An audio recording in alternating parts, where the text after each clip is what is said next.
இன்றைக்கி நம்ம என்னோடய first ever hair cut video தான் பார்க்க போகிறோம். எனக்கு 24 வயசு ஆகுது. இது வரைக்கும் நான் பார்லர் போய் யார் ஏதாவது சலூன் போய் ஹேர் கட் பண்ணதே இல்லை. I have a reason for that. இந்த ரீசன் மேபி உங்களுக்கு கன்வின்சிங்காக இல்லாமல் இருக்கலாம், பட் எனக்கு அது ரொம்ப முக்கியமாக பட்டது.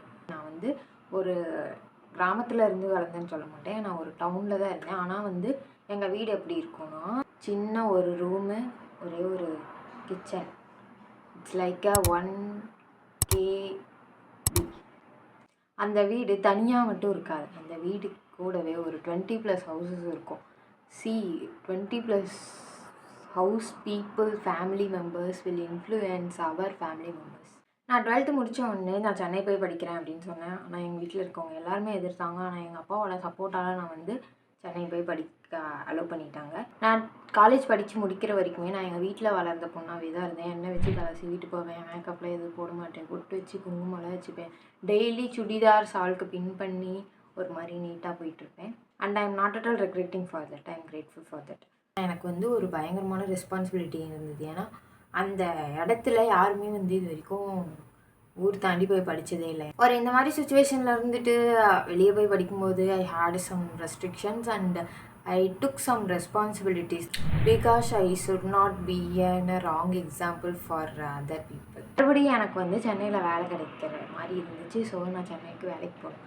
அதுக்கும் ஃபுல் எதிர்ப்பு வந்துச்சு. இவளுக்கு கல்யாணம் பண்ணி வச்சுருங்க அப்படி இப்படின்னு பக்கத்து வீட்டுக்காரங்களாம் கேட்டு எல்லோரும் எங்கள் பாட்டியை இன்ஃப்ளூயன்ஸ் பண்ணி எங்கள் பாட்டி எனக்கு கல்யாணம் பண்ணி வைக்கலாம் ரேஞ்சுக்கெலாம் போயிட்டாங்க. ஆனால் எங்கள் அம்மா ஸ்ட்ராங்காக வேலைக்கு போட்டோம் அப்படி சொல்லி என்னை அனுப்பி வச்சாங்க. எங்கள் அம்மாவும் நினச்சேன் எனக்கு இப்போ பெருமையாக இருக்குது.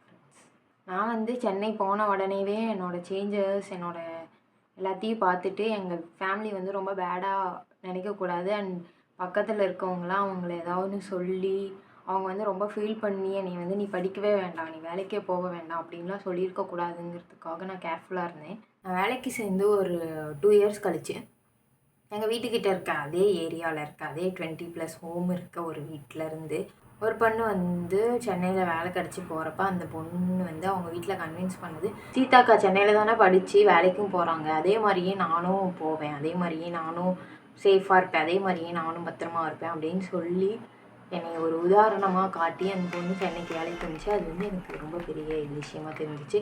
நாம் இந்த மாதிரி ஒரு இடத்துலேருந்து வரோன்னா நம்ம ரொம்ப ரெஸ்ட்ரிக்டடாக அந்த மாதிரி இருக்கணும். ஸோ நான் என் ஹேரை கட் பண்ணல. இதுதான் ரீசன். இது மேபி கன்வின்சிங்காக உங்களுக்கு இல்லாமல் இருக்கலாம். நீங்கள் வளர்ந்த விதம் இப்படி, நான் வளர்ந்த விதம் இப்படி.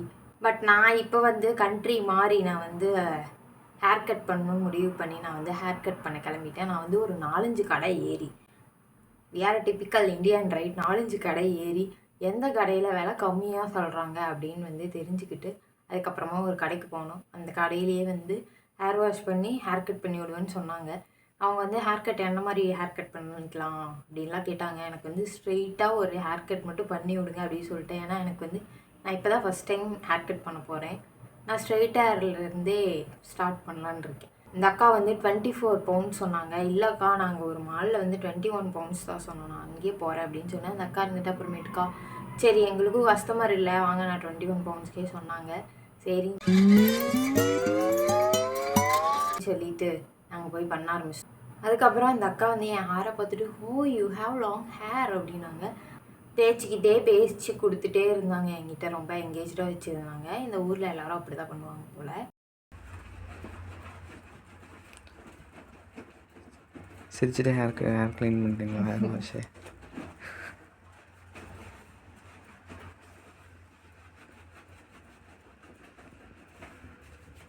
அவங்க நான் எப்போ இந்த கண்ட்ரிக்கு வந்தேன், என்ன பண்ணிகிட்ருக்கேன், அந்த மாதிரிலாம் நிறைய கேட்டாங்க. அப்புறம் ஹேர் கேர் பற்றிலாம் கேட்டாங்க.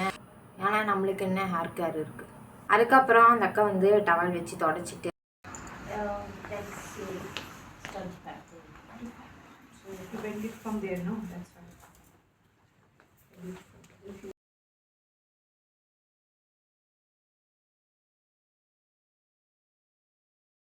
கோம்பெடுத்து சீவுனாங்க நல்லா ஸ்ட்ரெயிட்டாக. அது சீவினப்போ ரொம்ப லாங்காக போயிருக்கும் போல், அவங்க குஞ்சு தான் சீவிட்டு இருந்தாங்க. அதுக்கப்புறமேட்டுக்கா கட் பண்ண ஆரம்பிச்சிட்டாங்க. நான் இது வரைக்கும் முடி இருக்க மாதிரி கேட்டேன். அவங்க எனக்கு இது வரையும் முடி இருக்க மாதிரி கட் பண்ணி கொடுத்தாங்க. And they will charge you different wash and cut only.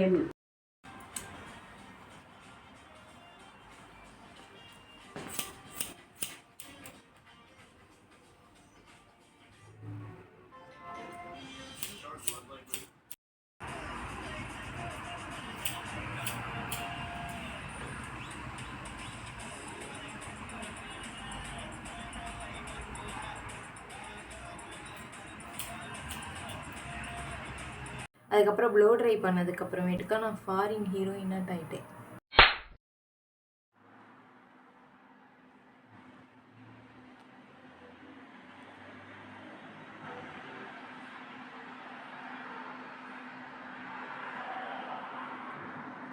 இதுதான் என்னோடய ஃபர்ஸ்ட் எவர் ஹேர் கட்டோட எக்ஸ்பீரியன்ஸ் அண்ட் ரீசன் எல்லாமே.